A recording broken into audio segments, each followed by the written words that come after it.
I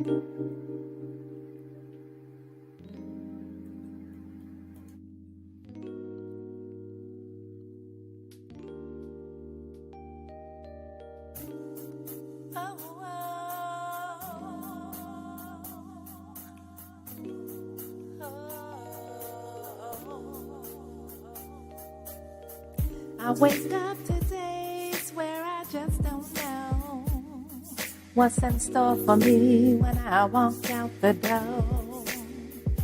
Still I yawn and stretch, brush my hair, get showered and dressed, try to relax my mind, just take it slow. Pull up the blinds to the whole wide world outside my window. Watch the people walk by on a clueless stroll. My heart is heavy and my mind is frayed. What's going on, you guys? Welcome to the Glow Up Show. I am your host, Diva Ebony B, and I got my other fabulous host here, Angie B.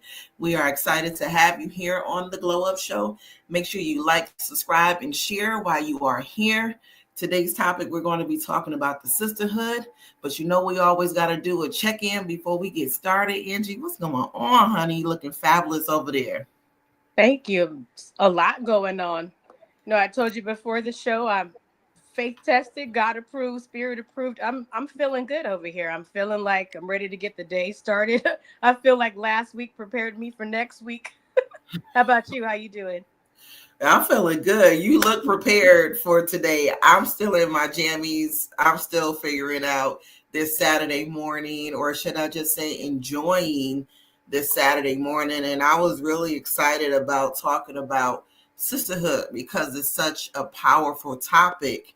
And I want people to understand, like, having a sisterhood is a beautiful thing and a brotherhood is a beautiful thing. But we go through a lot of ups and downs in life. Life is like a roller coaster. We go up and then we go down. We go through our trials and tribulations. People see us out looking fabulous, doing things on the internet, and only our village knows the challenges that we overcome every day. So I just want to take some time to share that on the day. I also want to give a big shout out to Exclusively L.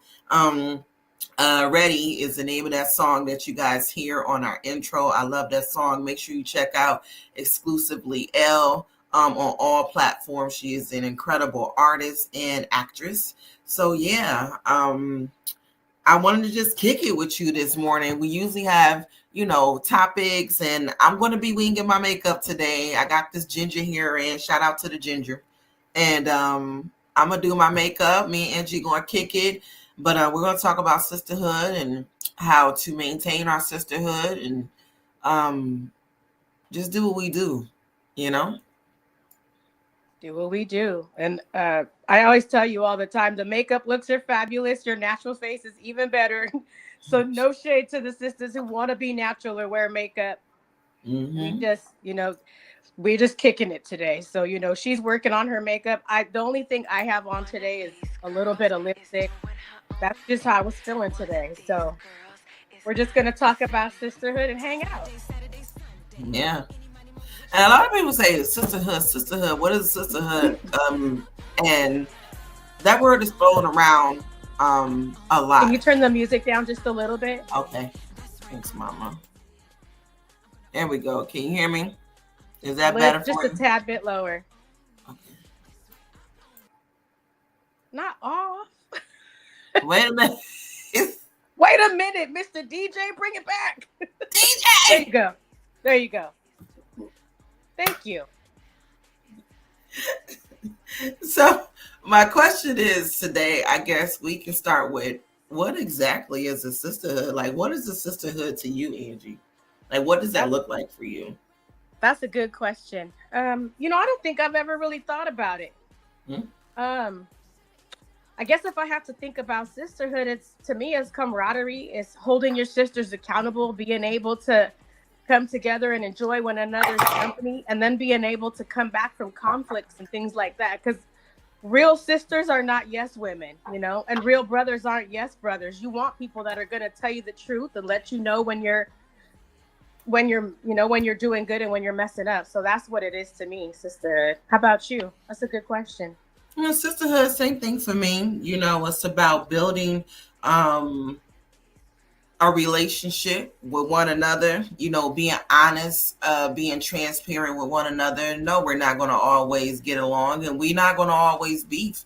Is being able to know that you got someone that's in your corner who wants what's best for you. They're not just necessarily saying things to pull you down, but to make you better. The sisterhood shares. The sisterhood shares resources. The sisterhood Yes. does love check-ins. The sisterhood is not all, yeah, we go on trips, we do things, but we can always pray with one another.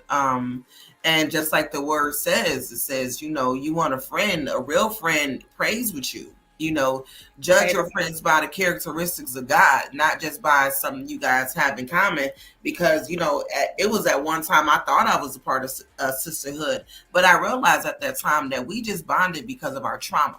Exactly. And it was good for me to be able to differentiate. It doesn't mean that, we were horrible people. But like you said, I want somebody to be able to pray with me, somebody to fast with me, somebody to be honest with me, somebody that we can, sisterhood is, a group of women who camp about each other like cedar wood. And if you don't know how strong cedar wood is, I would encourage you to look that up. That's good. Yeah. And something else as you're talking that I wanted to mention is one of the things I think about with sisterhood too is, for me, there's no room for competition or cattiness. Like when I look at you or other women in my sisterhood, if you're doing amazing, if you look fabulous, I'm not afraid to say it. And I don't feel some type of way about that. There's no room for competition. Why would you not clap for your sister? And why would you not ask her how to put you on? If you feel some way about it, why not ask her how to put you on? You know what I mean? Like that's how I feel like my sisterhoods are now. And like you were saying earlier, it's different because I'm sure you've had circles of friends or girls you thought you were friends, but really they were using you for whatever, like maybe you're the person that's giving. And so you don't mind giving to your sisters, or, they're always asking you for favors, but it's one-sided, or, they're using you to trauma dump. But it's not, because that's one thing that some women are real good at, right? Well, people are in general are good at trauma dumping, but then when you need to vent or you need some advice, those people are nowhere to be found, right? Yep. So that's another thing. I had to realize that one year. Yeah. I had to realize that one year that I was just allowing an individual to trauma dump on me. And it took me a whole year to figure it out. Like, you're right. Absolutely right about that. But, if we could talk about a problem, we can dang sure talk about a solution. Anybody that's, in my sisterhood or either rock with me, I'm not going to let you stay jacked up. We're going to talk about what happened. We're going to talk about it. It's life. Yeah, I'm going to give you the opportunity to talk about it, but I'm not going to let you stay jacked up. You're not about to sit up here with me and be like, oh my God, the sky is falling, when you the one know that you got to go outside anyway. We know the sky is falling. How are we preparing ourselves? So yeah, that's a really great observation. Thank you for that. Yeah. And one thing that you just said that I'm glad is, I love having a sisterhood and sisters who the first thing we'll talk about things good, bad, or indifferent. And I have sisters now that'll be like, you better pray to God about that. You need to go to God about that first. Or they'll tell you to pray on it. And I think that's really important because it's easy to get stuck in these fleshly decisions. And, your flesh might have you pulling up on folks and sending strongly worded emails, you know what I mean? But God don't always want you to do that. And I think that's a good place also to remember to pause. It's like, go to God. Like, ooh, that sounds tough. And I'm going to need you to pray about that. Or, matter of fact, me and you, let's pray about that right now. Cause I know that's something that me and you do. And I have other sister girls like, Karen and Evelyn. Shout out to Karen and Evelyn. We shout out to Karen G. Yeah, who are quick to be like, yep, let's pray about that. Go to God about that. And they'll be like you just told me before the show, let's pray for that person. Yep. Pray for homegirl. And I love that because that really that helps you not it helps you have a different perspective and understand that God loves all of us, even the person that you're in conflict with. Mm. And isn't that a great way to redirect the energy by saying, you know what, let's pray for that person. Yeah, this person was catty with you. Yeah, this person is having a smear campaign about you. Yeah, this person is stole from you and did all these types of things to you or your family or whatever. But it's a great way to redirect the energy to get your sister back on track. Because those dangerous deeds, those cousins, which is doubt, depression, and discourage, those cousins love visiting us, yo. Like they Don't they? always come unannounced, but when we are around people and when we are in a sisterhood, I like they got that we listen, we don't judge. I like that this situation. I think it's because my thing was I asked somebody, do I have permission to be honest with you? I love Once that. I ask you that and you give me permission, I'm gonna say what is on my heart at that time, but I won't feel bad about it if you get offended because I asked you for permission to be honest with you. So I love, how we can say, you know what, let's pray for that person because it takes me out of my offense because that's usually Absolutely. what it is. It's the spirit of offense. It takes me out of my offense or draw me, help me come out of that. Some of us don't get all the way out of offense, but it helps me look at things in a different perspective. And I do that in my personal and professional life. I find that I'm doing that more in my professional life, especially with women. Women get very offended very easily about things that don't even have nothing to do with them. And that's why I have a saying, I don't take anything personally, I take everything purposefully. That's it. So, Ebony, I got a question for you because we're talking about what sisterhood is now, and we've had sisterhood look different for both of us in the Or past. Can you think of any moment that may have shifted your mindset, or maybe a specific friend that helped shift your mindset from the old mindset to this mindset you have now? I have a few of them. Um, Sharice, big shout out to Sharice at Just Fly Events. She, for me, is the epitome of I'm not going to dwell on the small or stupid things. I'm not going to, no matter how someone tried to treat me, I'm going to keep doing what I got to do and being happy and joyful in my life. Because before it was not, if you buck with me, you shoot my dog, I'm going to kill your cat. Like that's just what it was for me. And I justified this behavior because of the environment that I came from and I'm growing up in. It was like an eye for an eye. So when I seen Sharice be very uh graceful and she was still able to have a genuine smile on her face even though people were just being nasty to her, and she was like, Eb, I don't sweat the small things. I only got one life to live, minute by minute, second by second, minute by minute. And I was That's like, it. oh, wow, you absolutely right, because I wanted to go and put hands on the person who was being mean to her. And she was like, Eb, I'm not trying to fight the fight, baby. Why you trying to fight the fight? We got other things to do. And I said, And then Karen, big shout out to Karen G, Mrs. Dubin. She taught me conflict and resolution. She taught me to look at people with God's eyes rather than my own flesh. She taught me to be very humble because I hated people getting over on me or discrediting my name. Come And on. that was something that was really big for me. But now she taught me that no matter what, always have the grace of God and try to look at that person with God's eyes. And that was incredible for me. And it really has had a great impact on my life. And to this day, I'm able to still use those tools that she gave me. So thank you, Karen. Thank you, Sharice. Yeah, I What think about you? one of the times in my life that stands out for me with the mindset shift is I had it wasn't just women at this time. There was, you know, it's a group of men and women. Mm-hmm. And I was going to school, I was doing different things in my life, and I just realized, and it's not their fault, it's just a space in my friendships where I had realized coming up, I had been the friend, not in every situation, but for a lot, I had been the friend where, and I had really, it really came into me, to my awareness with this group of people.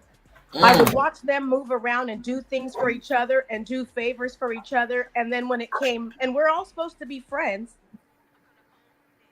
I was always the one that had to charge it to the game. And I Mm. don't mean that in a victim way. I'm just saying that if I wanted the same favors that everybody else was giving each other, I was being taxed. So they wanted me to pay them and different things like that, which I don't mind. I did not mind doing that. But the question for me became, wait a minute, I do a lot of things for you guys. Not that it's a tit for tat thing, but why is it different for me? And it was different for just me. And I had to realize that me and these people didn't share the same mindset. So then I started to back away from them slowly and slowly. And as I was building friends, you know, at school, because I was in college. And so, you know, when I was building different friendships in college and then looking at the way those people were maneuvering, these are new people versus the people I was around, I was like, well, wait a minute. There's something to this. And so that's another thing I wanted to say about sisterhood and friendship in general is you have to mourn those friendships Mm. to come into a new season of sisterhood or camaraderie with people. You got to mourn the old things, and that means that you have to sometimes mourn those friendships and let go of people that you thought you were cool with, you know, people that you've known for 10, 20 years. And Yep. I think that this is a space that I want to take the time to acknowledge that, like, part of sisterhood, brotherhood, mindset shifts and all these things is that you have to mourn the old. You have to mourn what you knew to come into new knowing. Yeah. And I I love do like that. the ginger on you. Thank you. It's real cute. And I had to learn that too. You know, it's crazy because when you grow out of something or when you realize like, yo, this is a one-way street, this is a one-sided friendship or relationship is very hurtful. And then you realize, and then you know, it sometimes it's hard to talk to the person because you can't believe like, yo, you really treating me like this. And sometimes Right. they don't even realize it. They think that this is normal. Like they think, like, yeah, this is how we been kicking it. Why you want to, you know, mess up the party now? Let the party die. No, let the party die. We, Yeah. it's no mo. I'm good. It's not right for me. And then you know how when you realize that as we're talking about, you know, trials and tribulations, how do you address that in a sisterhood where you realize that your friendship is really one-sided and you have been the dumping ground for them, you know, you have been always supportive of them, you always show up for them, and you realize like, you know, they're not really rocking with you how you rocking with them. How does Exactly. one go about approaching that? Honestly, I think a lot of it stems from, I feel like everything's rooted in childhood, but you know, it stems from the type of level of friendship you thought you had with somebody, right? And because there's some people, like you were saying earlier, yeah, you could pull them aside and have a conversation, but other people you got to block in real life, you know, which means you got to distance yourself from those people. Yeah. The people that don't care won't say anything. And I don't mean it to be passive aggressive. I'm just saying that some people you got to back away from slowly because you, for whatever reason, you can't talk to them. And like, because I'm sure you've had people too, when you've backed away slowly, they've reached out to you and wanted to know what was up, and then you have the conversation. Other people you could pull them aside, but you know, sometimes it's, you got to come to realizations in yourself of like, you got to address it with yourself first. That's what I'll say. I And love you said with some people you back away slowly. I was just giggling in my head when you said it because my cutoff game was crazy. and that's the I and people, sometimes people will think, oh, you're a coward if you cut people off. And I used to be a person who thought when you blocked someone in real life or like social media or whatever, that those blocks had to come with explanations. But what I've learned recently from other people, right, is that sometimes you can't, and sometimes people aren't worth an explanation. People know exactly what they're doing. So those people that you're cutting off without the conversation, it's people that know exactly what they're doing. And so I think there's multiple ways to address that kind of a thing. But part of it too is just addressing things with yourself. Because when we feel good about the activities we're doing with those people that aren't so good for us, that we got to move away from. Come on. We got to be real with ourselves about that and be like, I like these activities. I like hanging out. I like, smoking weed or whatever the activity is. Or, I like whatever it is we're doing. Because sometimes, I was thinking about this morning, actually. So it's like the mindset shift, right? So when you're little, you ride a bike. And then when you get older, at some point you drive a car, right? To drive a car, that's just the point of your life that you're at. You're not denouncing bike riding. You're not all of a sudden saying you don't like bike riding. Maybe you do like bike riding, but we don't do that no more. So, and I think that's what it is with friendships. And when I'm saying that, you have to be real with yourself. You got to address the fact that, well, we driving now, and these people still want to ride bikes, which is cool for them, but your life ain't going that way no more. Because some people, because some people are riding bikes, still try to convince you don't need a car. Yeah. And that's a sign of growth and maturity. When there's something going on, yes, go to your friend and say, hey, I need to have a conversation with you about something that's been on my mind. And you may not notice it or you may not feel, but I just feel like our friendship is becoming one-sided, and not only that, you come to them and you be honest. Big shout out to Mace, because Mace had made a statement when he was dealing with Diddy.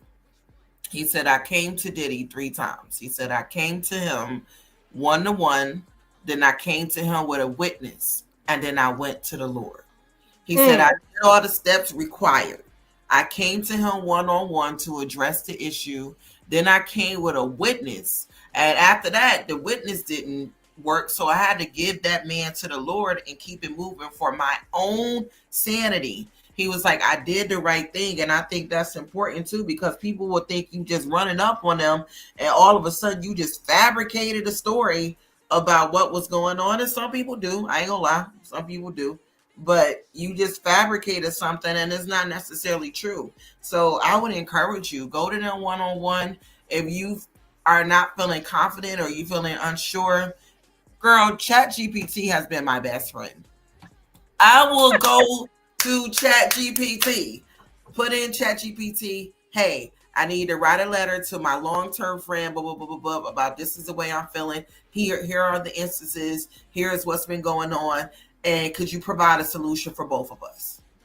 Write a letter and be done with it. And, keep it moving, because we start feeling bad for people treating us bad. And I come to realize people pleasing, talking to myself 3 years ago, people pleasing is for me, and I've learned, a sign of fear. It's meaning that you want to please that person so they can stay and be around. But I came in this world by myself. I'm going to leave out and I want to enjoy my time while I'm here. And ain't no need for me to be running around here sitting in fear because you won't be my friend because we don't drink and smoke with each other. And I'm glad that you use that analogy, for the sisterhood. We start off walking, then we get on the bus, or we have a bike, and then we get a car. This is a sign of maturity. If you have a car now, it's not saying that you better, it's just you became more mature and now you have more responsibilities. Exactly.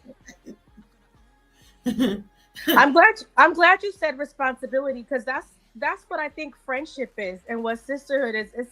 It is a lot of responsibility to have a friend and to be a friend, because that's the other thing I was thinking about too. Like, have you had times in your life where you've been the difficult friend? Yeah. Right? Yes, I have. And it was very difficult. And I had to pray a few times for this person. Actually, I had to pray a few times for myself because sometimes I had a tendency to be brutally honest about a situation. And it's not that I'm trying to hurt the person, it's just I am solution based. Like I'm only focused on the solution. I'm not focused on the problem. And if you continue to have this problem after, you try the solution or you don't try it, but you continue to have this problem, and you the problem because you keep making problems about it. And there's nothing that I can do when you do that, or nothing that none of us can do. First of all, I'm not even qualified to do anything. I'm only qualified to listen and I like and that. to be a supportive ear. But I've had a difficult friend, and God bless her. She's still going through stuff to this day, dealing with personal issues in her life. But it's only for me to intercessory replay it. But I just couldn't do it anymore. I realized that she's in a place. She's willingly showing up for disappointment, hurt, trauma, confusion when she don't have to. And the evidence, and I said this to her, and I love her. I said, listen, the evidence of the failures in your life is because you spoke them into existence. That's just what it was. You put your own mouth on yourself. And it was hard for me. And we ran hard when we was in Jersey. We was in the shelter with each other, when we was in Jersey. We came out of some situations. And I just realized she has a lot of trauma that she's still working through, man. And I can't be a part of what she got going on because it wasn't within my purpose or my calling to God. And I was disrespecting God by not being honest with her and kind of pacifying her behavior, to be quite honest. That's deep. Have you had friends come to you because from their perspective you were that person in their life, you were the difficult friend? Oh yeah. And so how did you handle being on that side of it? I held space for accountability. I did. First of all, I acknowledged what was going on, and I apologized to them for being difficult in that area. And I thanked them for that. And I corrected the situation because it's an ongoing process with my current behavior after that. I'm not just going to tell you something and don't do nothing about to change it, but I just held a space of accountability, and I'm definitely in a space of accountability in my life right now. I can't say that something I've said or done has not wronged somebody and act like I'm Miss Perfect, because I'm not. But I accepted it. I apologized. And I moved forward with correcting that behavior and checking Ebony to make sure that I'm not back in that situation again. That's good. I want to go back to something you had said earlier. You talked about, what did you say? Well, you talked about people pleasing, and that made me think about relationships in general. And I don't think I've ever heard anybody talk about fear-based friendships. Yeah.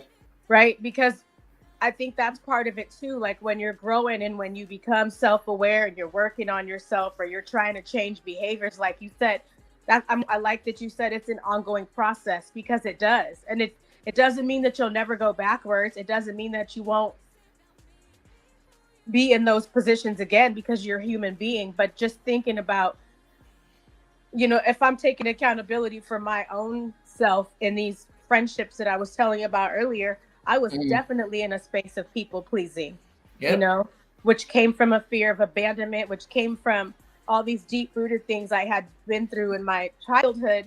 And at that point in my life, I didn't want to make people mad, right? Well, I was still living in a space where I didn't want people mad at me. And if they were mad at me, I had to fix it. Yeah. because I was so deep into the people pleasing, and I'm sure you and our viewers can relate. I was so deep into the people pleasing that when people came at me with manipulative energy and was telling me I was doing things wrong when it was them, I never stopped to question those things. I automatically took responsibility for doing whatever it was that they said I did wrong, and Yep. never questioned their behavior back then. And Mhm. that's fear-based friendship, because you want people to like you. You don't want people to leave you. You want people to talk good about you. Like you're on this I'm a good person campaign, right? Yep.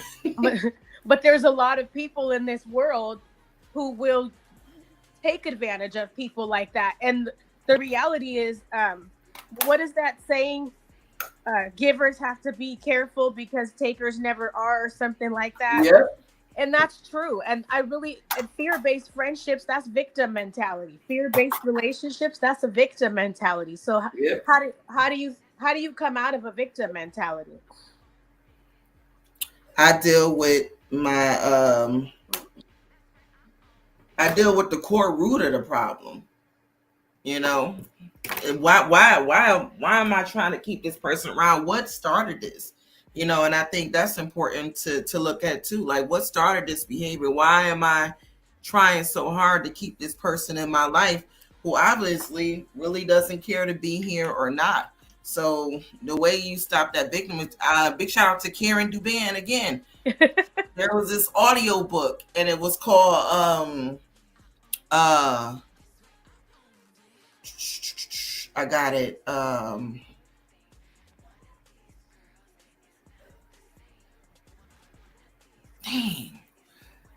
I'm gonna get it. It was this audio book that she put me on, and it was talking about it was basically talking about having control issues, you know, or be dependent.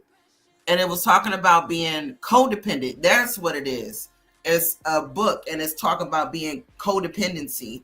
And I learned exactly what codependency is because I was codependent on my family at that time, on my kids, on my husband. And, you know, because I was codependent, you know, I really didn't do a lot of things for myself because I wanted family so bad. I Mm-hmm. wanted the father figure in a home so bad because I did not have what I considered to be a complete home, or what society considered to be a complete home. My father was not in my life growing up. He was in and out. Him and my mom was not married, but I was so focused on having a family, having a great husband, having these amazing kids, having this beautiful life, and not even realizing that my codependency was another form of control for me to feel safe. And going back to what you said, like the a fear-based relationship, or you know, just not wanting people to leave you. People aren't going to leave you. They're going to leave you willingly and unwillingly. Absolutely. And I had to realize that I need to have some things going on for myself outside of my husband and my kids and everything else. Just something genuinely for me to be able to have balance in my life. So yeah, it was a book that audio book that I read about being codependent on my kids and my husband, but then it turned into control because I want them to look good in the family photo. I want to, you know, to be me and my husband to be perfect, and we're perfect for one another outside of what we're doing, you know, what we look like outside. So that's how I dealt with people pleasing, because I wanted to please my kids and my husband so they could be happy all the time. But I had to realize they ain't gonna be happy all the time, and you may not have the perfect family, or you're going to go through some stuff in your marriage, or your kids might get out of pocket and do some bullshit, but you're going to be you're going to be there to support them, but they have to live their own journey and go about living their own life. So yeah, that's how I came out of people pleasing. Matter of fact, I didn't really care. Again, Karen, I didn't really care before about what people thought about me until I met Karen. And then I had to realize that two things is going to happen when people meet me. They're going to be inspired or they're going to be intimidated. Either way, they made a decision how they want to feel about me. Oh, we got comments. Sorry, y'all. That's deep. Oh, there's my auntie Karen. Shout out to Auntie Karen in the building, Karen Bellamy. Hello, my dear niece. Just wanted to say hello. I can't stay because I have errands to do. I love you and keep up the good work. Blessings upon blessings to you. Thank you, Auntie Karen. I appreciate you. If you guys are tuned in live to the Glow of Share show here with me, Angie B, make sure you comment here on YouTube or comment on Facebook. If you have a question or a comment, we would love to go ahead and add you to the show and talk about it and answer it. Shout out to Auntie Karen. Have a good day.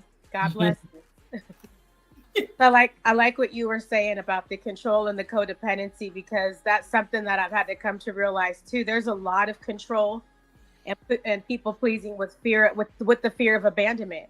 Yeah. And two things that I had to come to realize too that have helped me is, number one, when you're doing that, when you're people pleasing, you are making yourself responsible for other people regulating their emotions. You're making yourself responsible for that. Mm-hmm. And also, when you do that, you're trying to do God's job.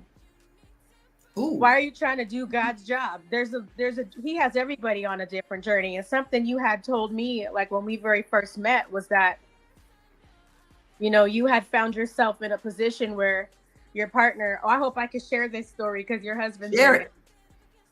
Okay. So you had told me when we first met that your husband was coming to you about a specific thing, and you just realized that that was a place for you where you didn't try to help him where you always had, because you realized, even though you're his wife, right, that may not have been your job for you to help him with that. And it turned out that when you stepped back and let God take care of it, it turned out you weren't the person to help him with that.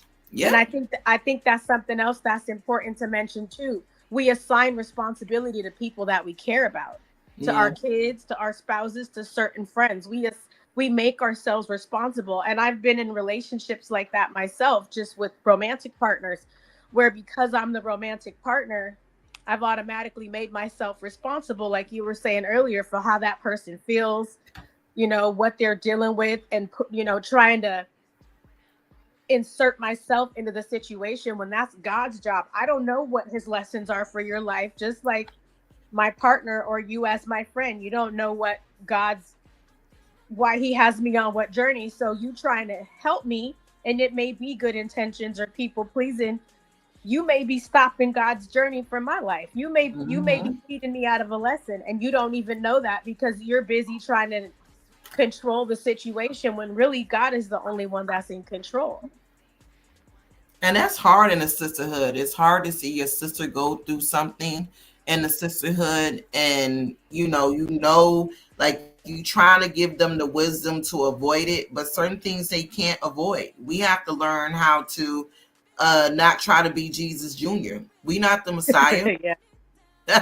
They got to learn just like we got to learn. And yeah, if you see your sister about to go downhill, you can advise her and say, hey, sis, I wouldn't do that if I was you. You know, you are better than that. You're beautiful. You're smart. You're talented. You can say all the good things, but some lessons the sisters have to learn. And it's hard to let a sister learn her lesson when you're in a sisterhood, because you have the wisdom. Most likely you probably went through it, or you know somebody who's exactly. But you have to let them go through their lesson, whether it be with a job, a man, or whatever.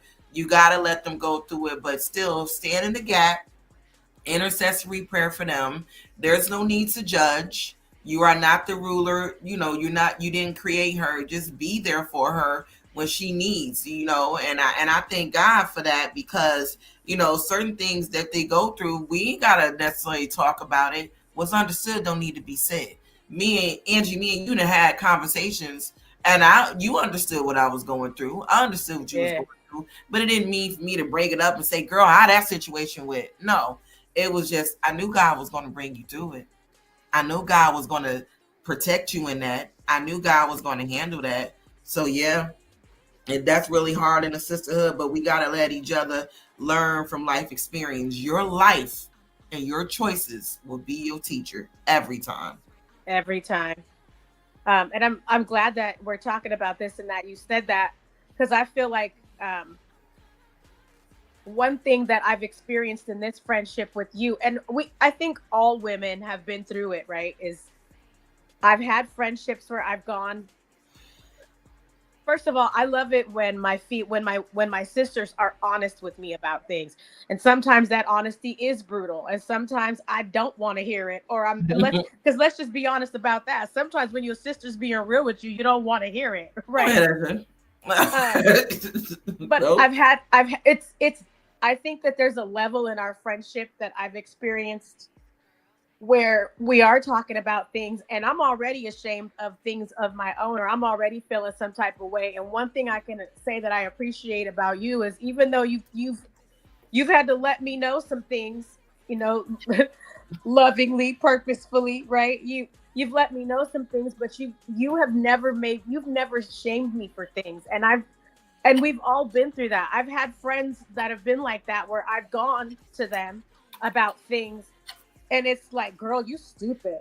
Girl, da da da da da da, right? And I get it, because like you said, we've been through things, we're wise, we know. But I think there shouldn't be shame in correction. Yeah. And this is something we do as parents. Yeah. Like there It's our shouldn't be, delivery. yeah, it's like there shouldn't, and like I just told you, and maybe some of that is projection, because I just told you that when I've been to friends in the past about things, not necessarily men, but like work things or just situations, or like our weight, you know what I mean? Like we come to each other like, girl, I like this dress, but I feel fat, whatever, it's like, don't, I think that we have to not shame each other. We have to not shame each other, because you can get into a space where I don't know why you wouldn't leave him. He puts his hands on you and he talks to you crazy. I don't know why you wouldn't leave him. There's lots of reasons why people stay in abusive relationships. Sometimes it's financial, and you could be in an abusive friendship. You could have a roommate that you live with and all y'all do is beef, but you can't afford to kick them out. You know what I mean? There's all kinds of reasons, but I think that it's important. Correction is very important, because we just got done talking about, you don't want to be yes women, and I think that comes with people pleasing, right? You want to be in agreement with your sister, but you can't always be in agreement with her. But that don't mean that you gotta. We don't have to shame each other to get our point across, or to, like you were saying earlier, to let your sister know, I don't think you do that. You know what I mean? Yeah, we don't want to shame each other, and it's hard to talk about certain situations. And like you said, people are in abusive relationships for a lot of reasons. And I don't tolerate abuse. I've seen people go through abusive relationships and be like, man, that person is way more better than that. And one thing my husband said to me one time, he said, it's not until they ready to leave that they want to leave. And I definitely get that. You can just big up the person and show them their value, on another level when they with you. And of course, I don't tolerate an abuser. If you got an abusive man and you trying to hold, I'm gonna tell him about himself. I might just beat him up. It all depends on how I'm feeling that day. I might attack your abuser. But before I do that, I would remove myself. I wouldn't just ghost you. I would just Exactly. as far as my capacity, sis, I have a low tolerance for abuse. And I love being your friend, and I love this friendship, the sisterhood that we have. But I can just support you from afar while this man is abusing you. And I know that you're better than that. And if you need any help or resources, I am here to support you with that. But what I won't do is sit by and watch abuse. This is a trigger for me. I can't. I lost a really good friend to her abuser. He killed her. Oh, wow. And she kept going back. Like you said, finances. That's why I spend from my faith account. I don't spend from my bank account. I've seen women and men in positions, and especially sisters in a sisterhood, in positions where they stay with the abuser, whether he be mentally, physically, or financially abusing them, because they don't have the financial means to get out of that. And I think that's one of the bigger things with me, why I always keep a bag. I'm not saying that my husband is doing anything to me at all, but what I will say is people can change their mind at any given moment. you know, and it's crazy because people go through life crisis or whatever, and sometimes people think money is the end all be all to life, and it's not. Money don't make you money. Those are just green pieces of paper. So I'm grateful enough to because I had that experience early with my homegirl dying by the hands of somebody who said that they loved her from the moon and back. That really took a toll on me. I'm not even gonna lie to you. So I had made up in my mind at that very moment that I would never put myself in a position to be financially abused. Now, have I been manipulated? Absolutely. Absolutely. And now that's why I have a short tolerance for manipulators. So yeah, I've seen that situation, but I've learned to take care of Ebony and remove myself before I end up doing some gangster shit. I ain't gonna lie to you. That's true. So my condolences to you about your friend, because I know that that's hard too, and that's a space a lot of us have been in, losing friends to domestic violence. And you know, there are abusers that are romantic partners, but there's also abusers that maybe are your kids or your family members, or things like that, right? Because there's a lot of people who have, you know, and I'm talking about like grown kids or teenage kids that are abusive towards them, or they got an aunt or an uncle or a cousin or something like that who's abusive to them too. But you know, condolences about your friend. And then the other thing I wanted to go back to is, yes, I'm a second that what you said about your husband has been even influential. And I don't really know him like that, but I know through you stories that you've shared with me, or even advice that he has given me through you, just about different things in general. And the cold part is he doesn't even necessarily know the depth of our conversations, but just the man of God that he is, and you know how loving of a spirit he has. So I want to, if it's okay, I want to shout your husband out too, because I think that's important to give people their flowers, you know, when they're doing good. So shout out to Mr. Moss, and thank you for loving on my friend the way you do, because she need it. Amen.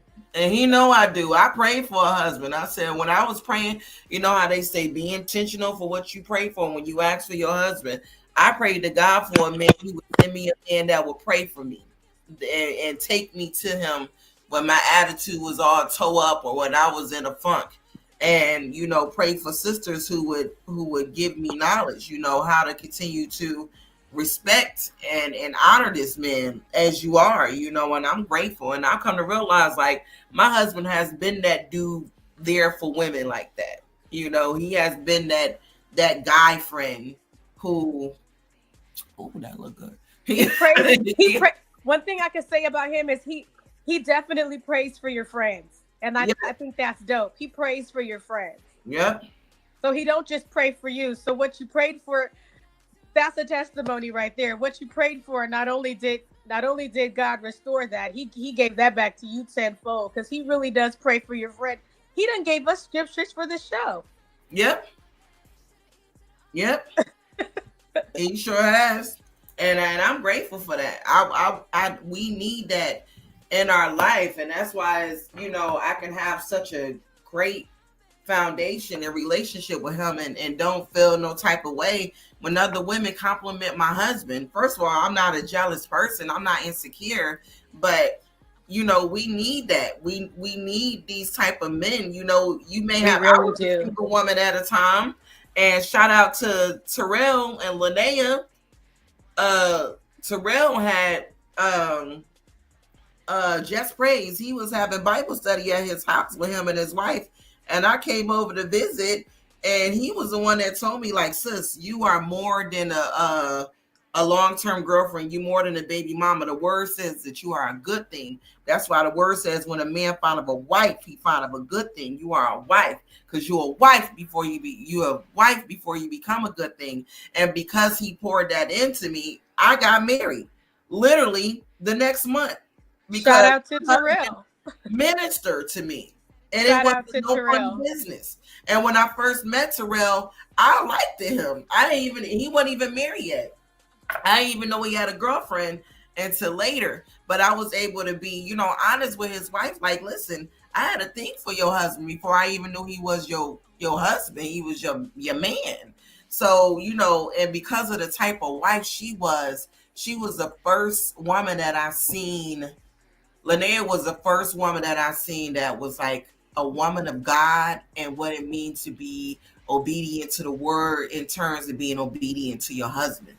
And that was such a beautiful thing because of who they are, the way that they love God is the reason why I got married, because their relationship between them two and God and how they were able to minister to me. So yeah, we need more guy friends and female friends in the sisterhood to pray over our spouses. I love that. Thank you, Angie.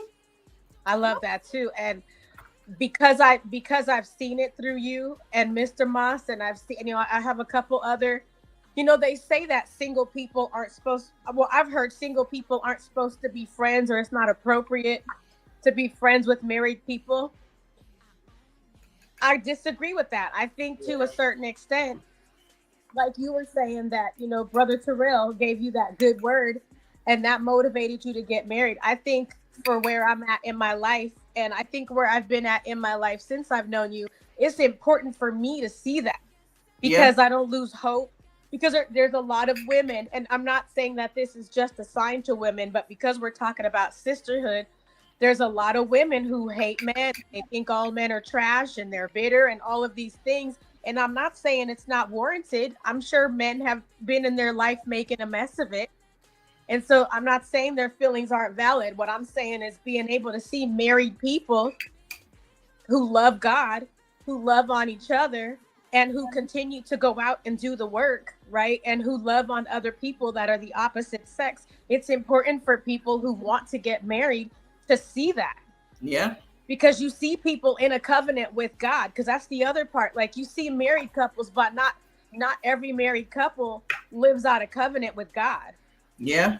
And I think that's an important distinction. And so even while you're friends with other married couples, or other married couples, it's important to get poured into from the right married couples and the right husband and wife, so that you're out here, because even when you're praying for it, you don't always necessarily know what you're looking for. Yeah.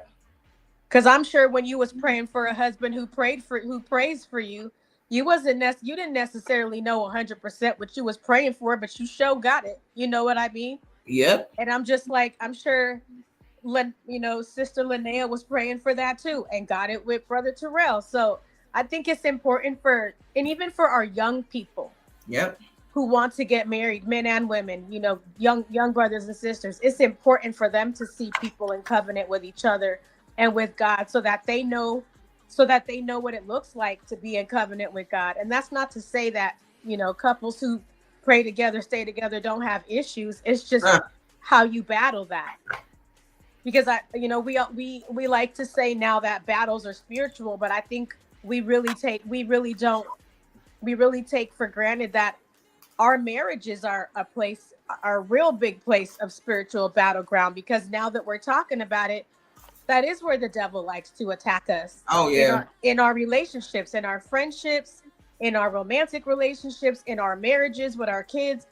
That's a good place for the devil to attack us and for the world to come at us. And so when you're saying you're in a covenant with God, you realize that you got to pray for your spouse, because not only is it earthly, it's definitely a spiritual battle. It is. And the devil is going to try to attack what's most valuable to you. He's not going to attack the areas where you didn't build muscle at.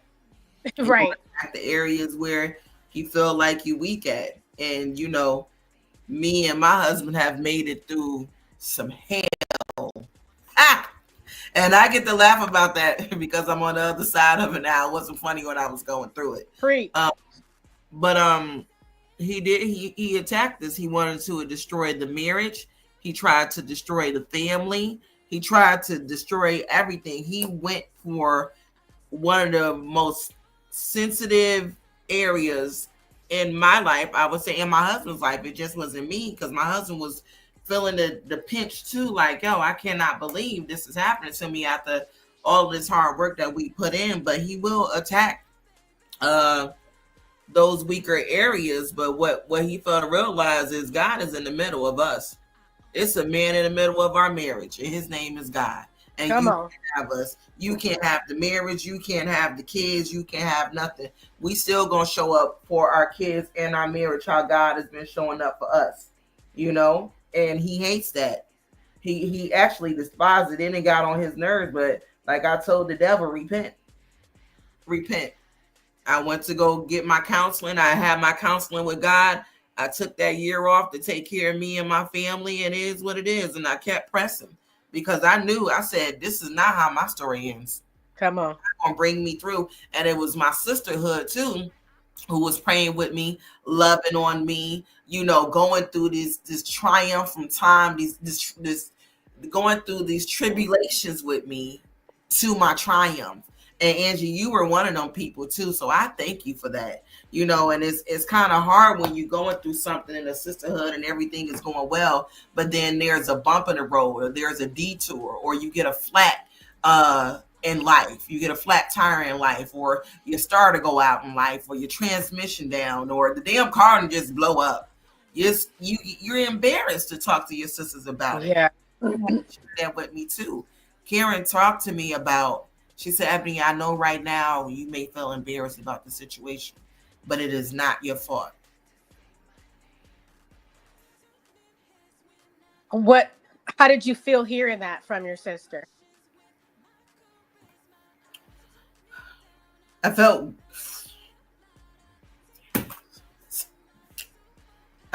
good, and I was, and I'm glad that she wasn't judging me, and I was still angry as hell.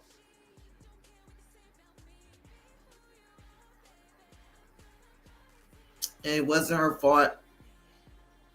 It was nobody's fault. The devil was trying us, and it made me feel thankful, even though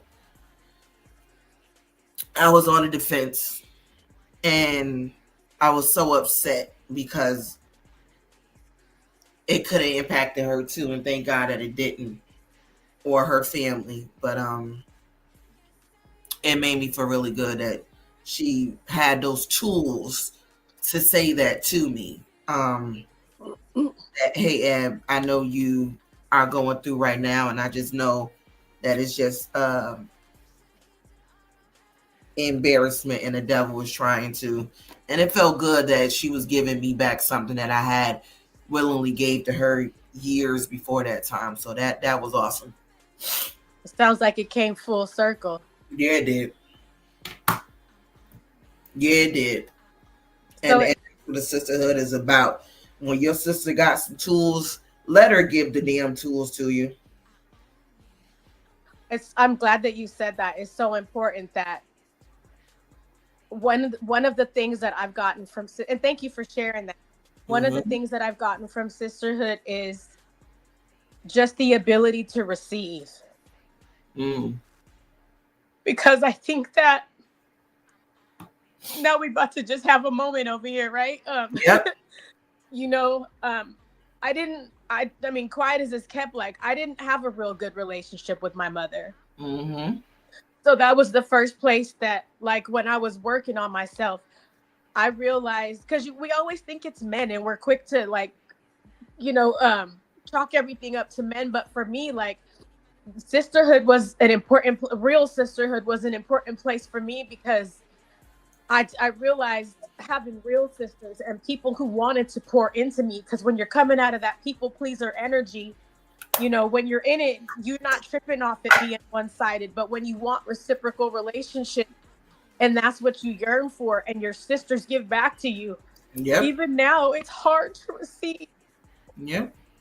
Because I didn't feel like I deserved it, because it was just, I never got it. So you're right, it does feel good to receive love, and to receive tools, and for your sister to be like, you know what, I know that's embarrassing for you, or, you know, I can only imagine how you would feel ashamed of that, and yeah, you need to come up out of that. But while you're sitting here and you feel like that, I'm gonna sit with you. Even if you don't want to talk about it, that's cool. You know, I've had my sister just tell me, if you just want to sit on the phone and breathe, that's cool. I just want you to know you're not alone. Yeah. And to receive that, being a giver of that is so important. It's so important. And it's like a video game life, right? Your sister will sit with you for an hour and it feels like 15% when they really fill in your cup. Yeah. because you're learning to receive that. And that was so important, like such an important lesson of just learning how to receive. And like going back to something I wanted to ask you earlier, I know you talked about how having your sisterhood really helps strengthen your marriage. Do you feel like on the opposite end, do you feel like your marriage and where the things you've come through with your marriage, do you feel like that has helped you become a better friend? Absolutely. I remember when I first met my husband, I thought he was a setup. I was afraid. I was like, yeah, I don't know about this dude. He way too nice. He got some stuff with him. Like, and they was like, listen, you prayed to God for this man, you know, and you asked God for this man to come into your life. And now you trying to run away. You need to let God bless you because I didn't know how to receive. And yes, it has strengthened my relationship because there's been times in my marriage that I have to act like a complete prima donna, a complete fool, you know, because at the time I was a runner, I'm a track star. I'm gonna run away when it get hard. It really wasn't hard. It's just the nigga wasn't agreeing with me at the time, and I wanted to sit. Let me just say, I'm gonna just state the obvious, but I had to learn how to control my emotions and close my mouth because if I ain't got nothing nice to say, don't say it at all. It don't need for me to go vomit all over the situation when I'm just feeling some type of way that he's not agreeing with me. And that was my codependency energy kicking in again. And because I have my sisterhood, they had to remind me, girl, you got a good man. And every time one of them would say that, it'll remind me, they was telling me that I had a good man, but they was telling me to be careful because Susie would get your man.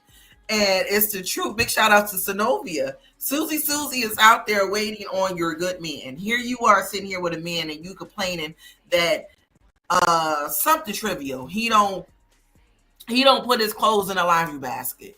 Well, buy a damn laundry basket. Or he don't take his clothes down to the laundry. Buy the laundry basket. Like, just do the thing. So my sisters really have helped me by being honest with me about the part that I'm playing about something.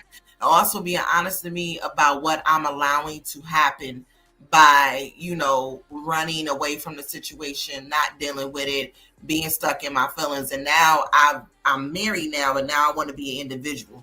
Now every man for himself. No, you are still part of a family. You are still part of a marriage. You don't get to just get up and run at any inconvenience to you. That's not what that's look like. You still need to be kind and loving. And also the way I have seen them operate in their marriages and their relationships, how they have worked and put in the work and made decisions to keep the family as a whole. So I'm thankful for that. And also the way that they have set boundaries with their husbands, with their kids, with their families, and say, okay, this is enough. Like, it's only but so much that I can do here, and now you guys are taking advantage, and we're not doing that no more.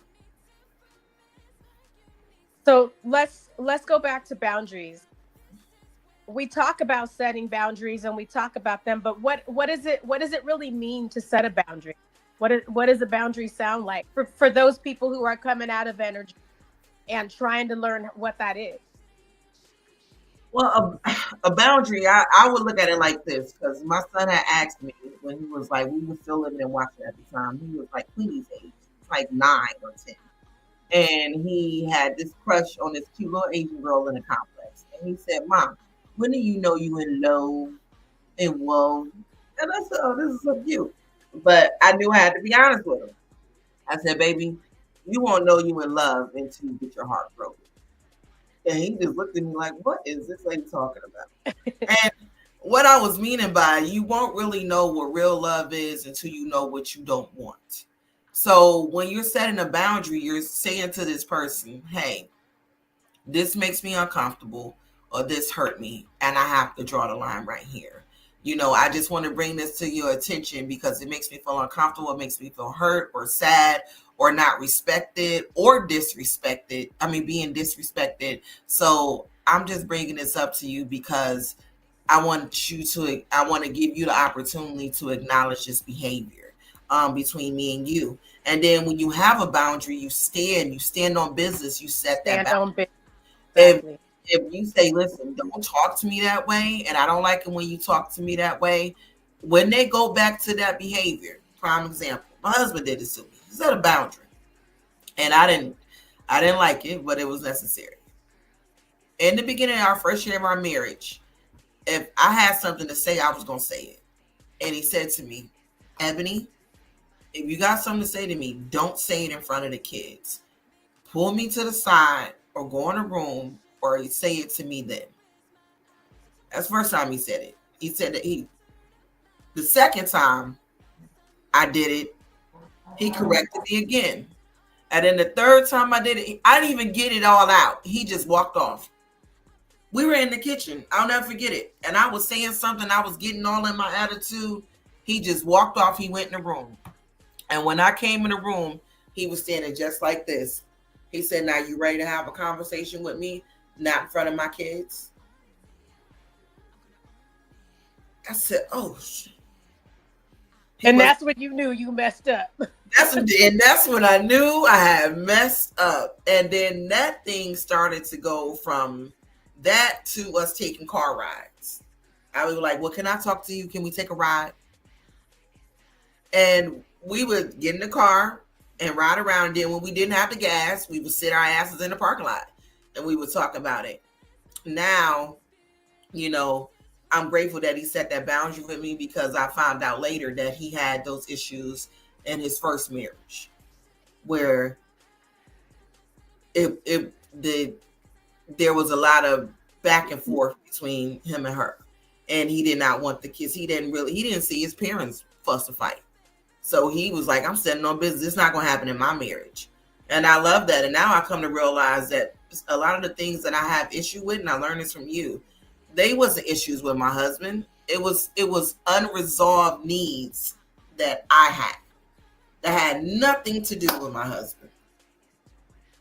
Nothing. So yeah, that's how I set a boundary. And it will be better if I'm talking to you about it, because once I ain't got nothing to say, I ain't got nothing to say. Uh-huh. So that's how I set a boundary. I will talk to you about it. Once again, shout out to Mace. I'll come to you about it. I'll come with a witness. And then after that, I'll take it to the Lord and I'm done. I'm on my way to have my afternoon tea. I'm good. I won't even think about it no more. I'm really glad that you used the example of your husband setting a boundary with you, because while we want to set boundaries with other people, it is hard when people set a boundary with you because you have to respect it, Well, you don't have to. You can make your own choice, but if you value the relationship, you'll respect the boundary. And it sounds like you valued the relationship. And I like that your husband set the boundary like that, because he walked away, but he came back. Mm-hmm. And I think that's important for people who have dealt with, different childhood stuff or different, life experience. He didn't just walk away from you and leave the house and do all these other things. He walked away from you, and then he came back and said, now are you ready to talk? He was actually waiting on me. He walked out of the kitchen into the bedroom, sat down on the bed with his arms folded, and said, you ready to have a conversation with me and not in front of my children? Nobody had ever done that to me. No man had ever. The men that I was with, they would argue back with me. Mm-hmm. So that's what you were used to. I thought it was normal. That was not normal. The other thing that you said that's important that I liked is that standing on business, because the other thing is we can set a boundary, but because we care about people, or we think we want to give them 50, 11 dozen chances, or we convince ourselves they didn't mean it. People know what the hell they doing, right? We don't stand on business. And I think for myself, the setting the boundary, after a while, that wasn't the part. The hard part was standing on business with that boundary. Mm-hmm. Because I want people in my life. We all do, you know, because we do value relationships. So when somebody comes back with that 13th, I'm sorry, you would think that would be the 13th reason, but it ain't. You know what I mean? We like, oh, you sorry? Okay, here comes, you know, chance number 14. Like, no, this is, I appreciate your apology, but it needs to come with changed behavior. Yep. Or it needs to come with this thing that I said that I wanted that I'm not holding myself to. Mm-hmm. Because really, when you're setting a boundary, you're holding two people accountable. Yikes. You're holding yourself accountable. You're not only holding that other person accountable, you're holding yourself accountable. You're holding them accountable because you're letting them know what the boundary is, but you're holding yourself accountable for standing on business. There you go. And that's hard to do. And well, so I'm grateful for our sisterhood. I'm grateful for all the lessons that we continue to learn and journey through life with. Even when, you know, when we had times and weeks and months where we didn't really speak with each other, what's understood don't need to be said. Like when we got to talking, it was back like we never left. So having a foundation, you know, as far as your sisterhood, with our sisterhood and any sisterhood, I believe, it's just one, praying for each other.